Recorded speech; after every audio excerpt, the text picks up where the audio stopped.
You've joined me here in a forest, and I am just here right now, just kind of collecting my thoughts and meditating, and processing my emotions. As you guys saw from the thumbnail, heard about this incident that happened with this father and his son, who he was, him and his son was going to a swim hall, and, there was some kids, in the tunnel, and there was exchange of words. There was, the father supposedly turned around and said, hey, something to the effect of have some respect. He's with his son, and he was shot in the head, guys, I've been prompted to make this video because I'm trying to understand which Sweden I am living in, because the Sweden that I see and the one that I bring you guys with the videos of me going around, and right now I'm, you can see I'm in a beautiful forest here in Sweden where it is absolutely quiet. All I can hear is the birds chirping. And, I don't feel I'm in the most danger I'm in right now is probably to see a moose or something, which I think is beautiful. So I'm trying to really understand, which Sweden I'm living in, because, I bring the Sweden I see as a foreigner, and the Sweden I bring on my channel is beautiful, majestic Sweden. And this is what I envision when I think of Scandinavia, when I lived in the States. I mean, I lived in Denmark, as I mentioned to you guys a few times, where when I got to Copenhagen was fascinating because it was like another world. Scandinavia is different, or to me, than any other place in Europe or on the earth, because to me, Scandinavia was that area where when the rest of the world, when I went to Denmark for the first time, it seemed like it was a gem, and it still is in a way. And when I came to Sweden, it kind of felt like that, but I can clearly see that you guys had more foreigners, literally. When I went into Stockholm, I was hard pressed to think that I was in Scandinavia, you know what I mean? If I went to Copenhagen, I felt I was in Scandinavia. I'm going to get into that in a second. So hearing this story about this, father and his son, and, that's just one of the stories, but then there's multiple stories of the bombings. That's another thing I wasn't, privy to, because, I'm more interested in seeing the beauty of Sweden as opposed to the negative things about Sweden. So I didn't pay much attention to, what was going on until I started watching international documentaries up until a couple weeks ago, where Sweden is known as the murder capital of Europe. And that was news to me, because I'm like, wait a minute, what Sweden am I living in? The murder capital, the second most bombings akin to a Middle Eastern country. I don't remember which one of it is. And I'm like, wait, Stockholm? The second most bombings? What the hell is going on? So as I research more into the documentaries and I research more into papers and articles, and I'm like, wait a minute, there's an undertone of serious violence happening in Sweden, and even now with this story, which blew up again, and there's other stories of the gang members and the gang leaders, and some of them tried to go into Denmark and all of this stuff, and I'm like, wait a minute, what is really happening in this country, and it makes me upset. It makes me sad for Swedes and Sweden, and it also makes me look at what is it that is happening in Sweden, and why is it happening, and it continues to happen. And I think this is what some people, and I mean, I went deep into this, guys. I went as far as, things that has happened in Denmark and the movements that are happening in Denmark and things like that, to make sure that they don't have this type of issue in their country. And as well as they use Sweden as an example to say we don't want to get there, and I'm like, oh no, that's not good. Why would the neighboring countries use Sweden, or other countries in Europe use Sweden as a example as far as how not to proceed with immigration or something to that effect, and I'm not getting too political in this, guys. I'm staying far away from that. This is all my opinion and of my own research and what my own view is on this subject. And I don't want this video to be long. I just wanted to say that this thing that happened with the father, like guys, and I'm talking to Swedish people, and when I say Swedish people, I'm talking to people who are descendants from the Vikings, meaning that the Swedes that are living in this country, okay? That's who I'm talking to. The people that me as a foreigner, when I pay money to come here, or other people from all over the world pay money to come to Sweden, they pay money to come to see Swedish culture, Swedish people. They come here to see eat meatballs and potatoes because it's the culture. Now, I am not being prejudiced when I say this. I'm saying it that, if I go to Ethiopia, if I pay to go to Ethiopia and all I see are Swedish people, or mostly Swedish people, in Ethiopia, it's like, or if I go to see Ethiopian culture and I have a Swedish person showing me Ethiopian culture, what's the point of me going there? That's not Ethiopian, you know what I mean? So that's where I'm coming from as far as that's concerned. But at the same time, let's just take this, and I'm going to say this, right? You have a violence problem. You have a problem with crime and violence. There is a specific group that continuously comes up that commits these crimes. Now, I'm not saying Swedish people don't commit these crimes. I'm not saying that at all. It's the same as in America. We have a problem with criminality. And this is my personal view. Most of the people that come up in the media and the crimes that are happening, and you can say, well, the media, I don't care what anyone has to say. This is my opinion. And I'm going to be very blunt about it. The people that are committing the crimes are the people that I see that's similar to me. So there's a problem there. There's a problem that we need to fix in America. Yes, now we have, the Venezuelan gangs that are coming into the country and coming to New York. And they're the ones now that are making New York a horrible place to be. You can't even walk around and wear a nice watch or something because they're coming up on scooters and robbing you at gunpoint or knife point. And then they're coming across the border, and then some of them are, crying and screaming, oh, we don't have this and we don't have that, and the government needs to give us this and needs to give us that. Well, my take on it is, then get the F out of here. You know what I mean? Like, to fix a country is not to run away from it. I can understand that there's wars happening in some people's countries, yes, where children are being killed and things like that. Yes, as in my last video, we live on one planet. But that's to be said, we live on one planet. The planet is huge. There's a reason why we have such a big planet. Overpopulation, I'm still trying to understand overpopulation, the argument to overpopulation, because there's tons of places on the planet that is not inhabited. I will believe overpopulation when every single place I go on planet Earth is populated with people to the point that you cannot move around.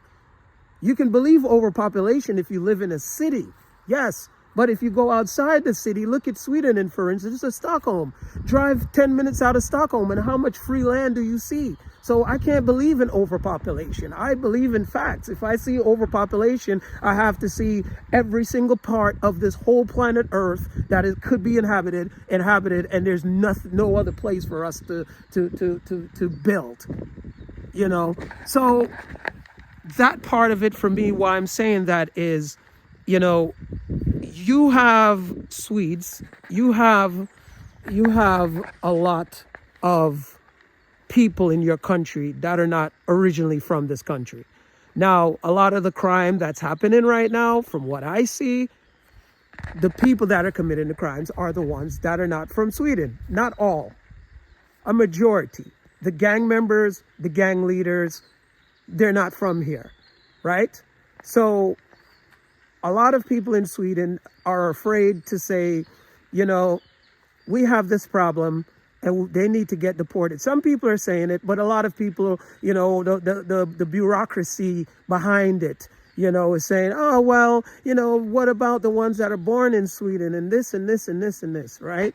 I'm trying to make this short, but, you know, we have this thing in the United States, I believe it was in the 90s, where, you know, but I think it's still there. If you're from another country, or even though you're born in the United States and your parents are from another country, you can get deported if you commit a violent crime. So even though you're born in New York or the United States, you can still get deported because your family is from somewhere else. So you can get deported. My whole point is this, you know, nationalism is the belief that you believe in your country. You're a nationalist. You believe in your country, your culture, your way of life. You know, the way your country is being, you know, you're proud of your country. That's a nationalist. You are proud of your country. And I believe that, or what I've seen with my Swedish friends, and, you know, they're not to say afraid, but it's like, in a sense, yes, they're afraid to be, or not just them, but a lot of people here now are afraid to be nationalist, or, you know, say, I'm proud to be Swedish, and I'm proud of our culture, and I'm proud of our foods, and I'm proud of everything that is Swedish, and I'm proud to be a Swede. I'm proud to look, not me personally. When I say that, I mean, when I say look like a Swede, you know, like, it's a funny story. You know, when I was in New York one time, I met this girl, you know, and she was of, like, you know, in my eyes, Arabic descent. And, you know, she said that, you know, I asked her, oh, where are you from? And she said, I'm from Sweden, you know. And I looked, you know, in my head, I'm thinking, okay, but where are you really from? You know, okay, you could say, yes, that's bad of me. But really and truly, guys, there is a certain ideal of countries, right? Like in Saudi Arabia, just put a Swedish guy there and have another Arab ask him, oh, where are you from? Oh, I'm from Saudi Arabia. He's going to look at you like, no, but where are you really from? You see, this is what I'm trying to turn around, because people are going to say, oh, it's racist to say, you know, it's like this idealism that's now making it seem that it's racist to categorize and say, okay, well, you know, it's like, and for instance, honestly, even now to this day that South Africans live in South Africa, it's still hard for me to wrap my head around the fact, yes, they are born there, but we all know the history of South Africa. It's like that. You know what I mean? This is a touchy subject that a lot of people don't like to, you know, talk about, but I'm going to talk about it, you know, because it is reality. It's just like we live on one earth. It's like a spaceship landed and a Martian comes out. Let's say the Martian looks green, right? And, you know, we're going to say, you know, what planet are you from? You see what I'm saying? Because clearly they're not from Earth. You know, the Martian could live here and have children here for the next 50, 100 years. But the Martian is always going to be a Martian because, yes, I was born on Earth, but I'm from Mars. You know what I mean? But anyway, guys, let me just wrap this up because I don't want to keep ranting on and on. My whole point is this.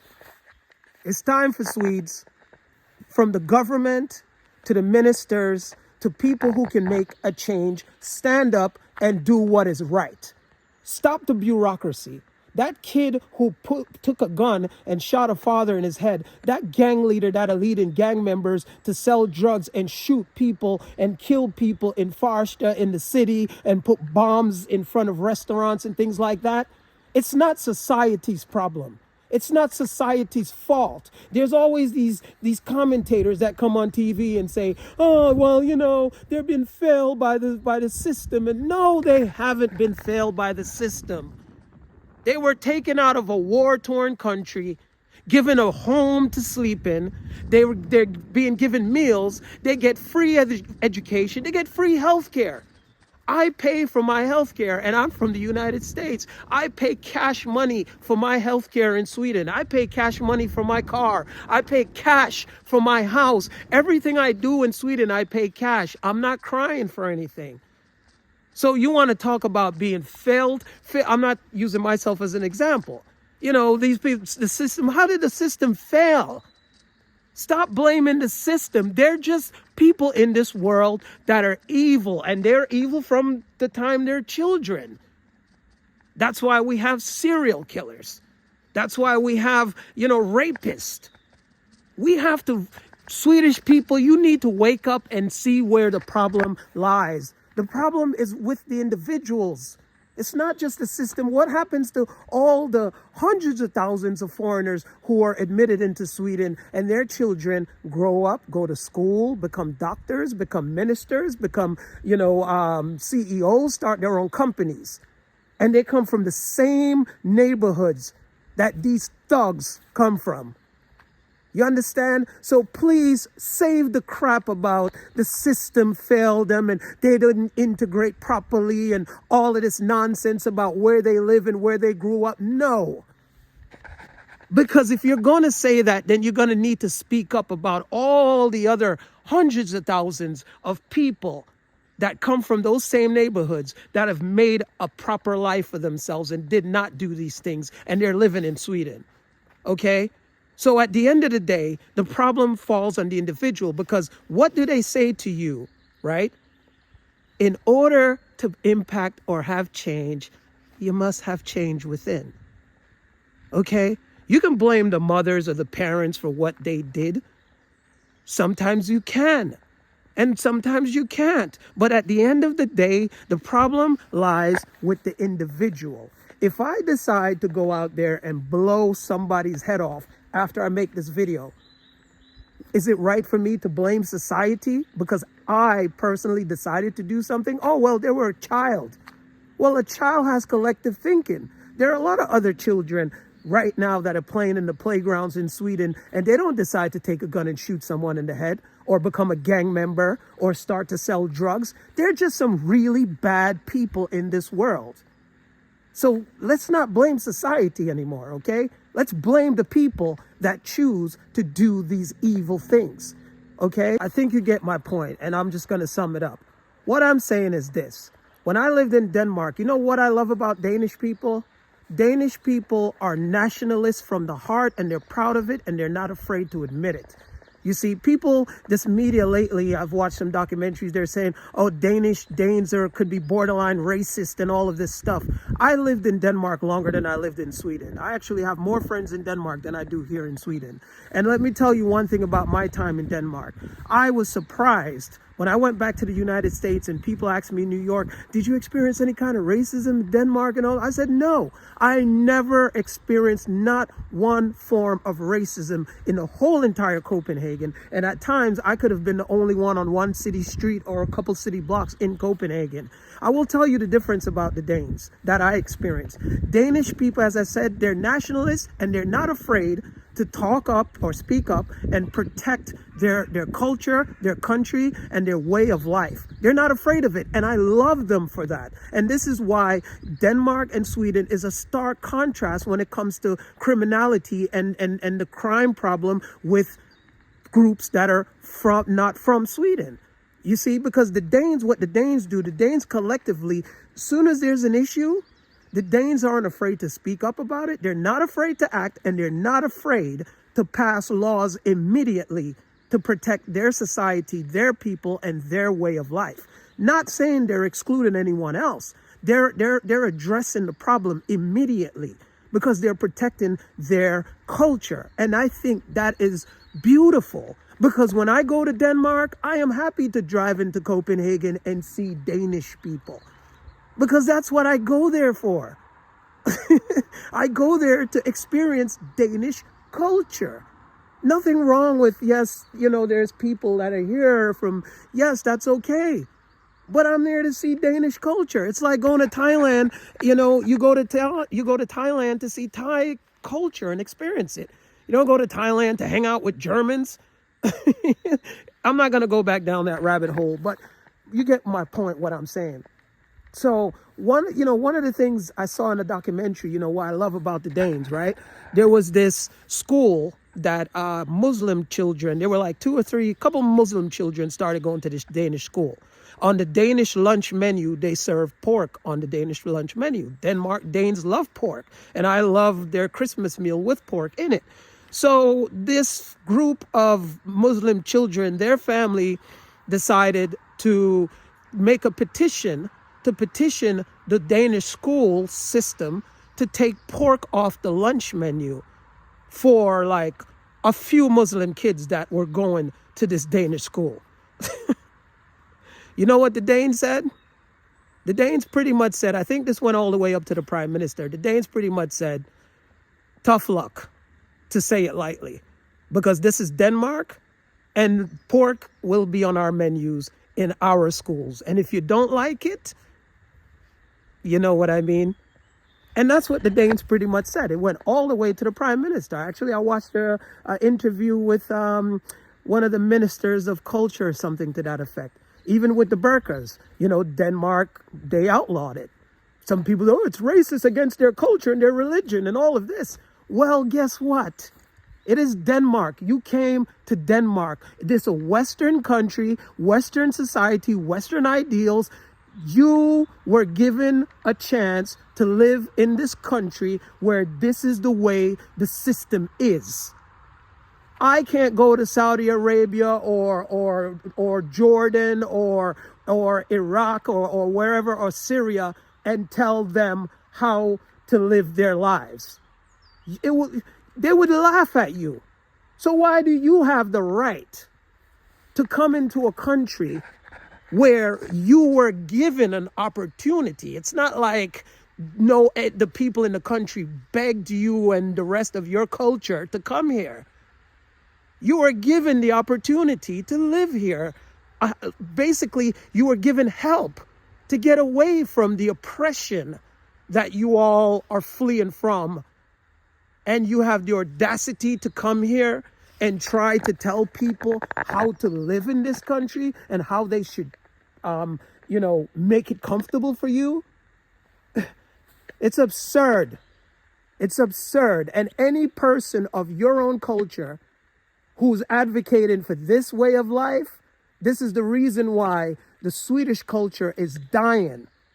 Because you have bureaucrats that are teaching Swedish children that are coming up, to be nationalists and to be proud of yourself and to be proud of your country. It could be racist. No, it's not racist. It's not racist to be nationalistic. Look at Denmark. They're nationalists. And guess what? They got a beautiful country. Lots of tourists come there. They're on different, I'm not saying Denmark is perfect now. Don't get me. Every country has its issues. But on this subject, I applaud the Danes because they're not afraid to put their right foot forward and tell you, if you don't like it and you're not from here, you have the door right there to go back to the paradise you came from. Because this is Denmark. It's the same as if you came to my house. If you don't like what's in my house and you have a problem in my house, guess what? There's the front door. And if you come in my house and you break something and you want to fight me in my house, guess what? You're getting the F out of my house. That's the attitude that people need to have right now. And when I say that, I don't mean it in the sense, it's not racism, it's none of that. Swedes and the government and the system needs to act now. You need to act now because your culture is being demolished. Think about how it looks to tourists around the world who wants to come to Sweden, and all they're seeing on their documentaries and TVs is the violence that's happening in Sweden. Sweden being known as the murder capital of Europe? Come on, this is Scandinavia. Gingerbread houses and nice people, and where people, when I first went to Denmark, it was amazing that people they didn't even lock doors. I don't know if they do now, but then, So anyway, guys, I'm going to wrap this up right now because I've been ranting for a while. I think you get my drift. It's time to act now, Swedes. It's nothing wrong with being nationalist. It's nothing wrong with being proud of your country, with wanting to save your culture. And to save your culture, you're going to have to get rid of the bad seeds. And if they're not from Sweden, they need to get deported back to where they come from with no hesitation and with no bureaucratic process. They need to understand they need to get the hell out if they're not going to behave properly and live in society and conform to the Swedish way of life. Okay? Because otherwise, your culture is gone, as it is already diminishing. All right?